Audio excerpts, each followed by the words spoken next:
Hi everyone, my name is Ezekiel Chavala. Naomba nikukaribishe katika kipindi chetu cha muziki cha siku ya leo. Siku ya leo niko na solo kipande, na siku ya leo tunadiscuss kuhusiana na tunajadiliana kuhusiana na solo za kwenye nyimbo za kwaito. Sasa solo za kwenye nyimbo za kwaito. Kwaito ni aina ya nyimbo ambazo tunapata ladha yake kutokana na aina ya ngoma zinavyoenda, kwa maana ya rhythm. Mfano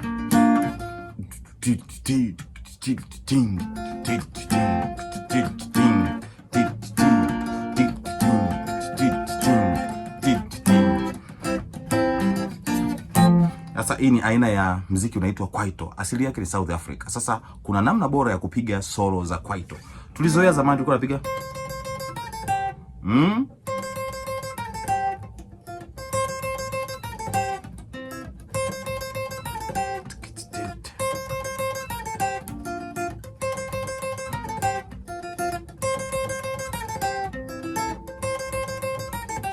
Sasa leo nataka nikuletee technique ya kuweza kupiga double strings katika solo za kwaito. Niko katika ufunguo huu ni ufunguo wa F kimsingi.